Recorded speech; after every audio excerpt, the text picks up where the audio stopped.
Les aires urbaines, une nouvelle géographie de la France. Une aire urbaine est composée d'une ville-centre, d'une banlieue et d'une couronne périurbaine. La ville-centre, densément peuplée, concentre les emplois, les services, les loisirs et les lieux de commandement, comme le quartier d'affaires. Le niveau de vie des habitants du centre est très élevé. Ils vivent dans des petits immeubles collectifs ou de grandes maisons individuelles. La banlieue est une zone résidentielle qui regroupe les grands ensembles collectifs, HLM, cités, souvent dégradées. Le niveau de vie des habitants est le moins élevé de l'aire urbaine. Dans la couronne périurbaine, à la place des anciennes terres agricoles, on trouve d'immenses zones pavillonnaires. Une maison individuelle et son jardin. Les habitants au niveau de vie moyen se regroupent dans cet espace-là. Les nouvelles zones commerciales ou industrielles sont créées également dans la couronne périurbaine. Les classes moyennes, essentiellement des familles, quittent le centre-ville à cause du coût du logement et la banlieue, cause son image négative. Ces arrivées continues de la couronne périurbaine provoquent l'étalement de la ville sur la campagne, l'étalement urbain. Les nouveaux habitants s'installent prioritairement le long des voies de communication. Le matin, de 7h à 9h, ils quittent le lieu d'habitation pour rejoindre le lieu de travail, au centre-ville. Le soir, entre 17h et 19h, à l'inverse, ils se déplacent du lieu de travail vers le lieu d'habitation, dans la couronne périurbaine. On nomme ce phénomène les migrations ondulaires. On vit de la campagne proche de la ville, on travaille en ville.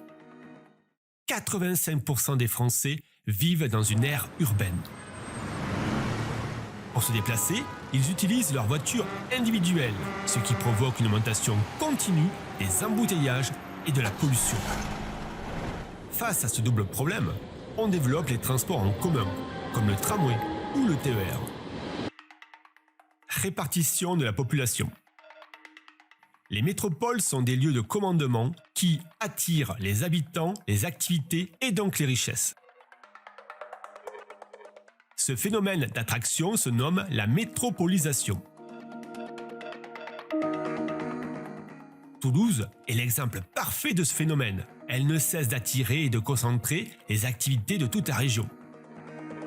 Paris, métropole de niveau mondial, forme une aire urbaine de plus de 13 millions d'habitants. En périphérie, les métropoles de Lyon, Marseille, Lille, Toulouse, Bordeaux et Nice sont au centre d'aires urbaines d'au moins 1 million d'habitants. Suivent les aires urbaines de Nantes, Strasbourg, Grenoble, Toulon ou Rennes.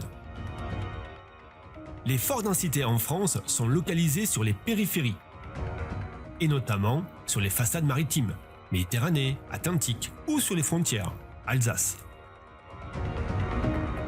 Les vallées fluviales, Rhône, Garonne et bien sûr le bassin parisien. La diagonale des faibles densités part du nord-est, la Lorraine, jusqu'au sud du massif central. Les reliefs, les Alpes, les Pyrénées, sont aussi des zones de faible densité, c'est-à-dire de moins de 30 habitants au kilomètre carré. L'héliotropisme, c'est l'attirance pour le soleil, et donc pour les régions de l'ouest, du sud et du sud-ouest qui gagnent des habitants.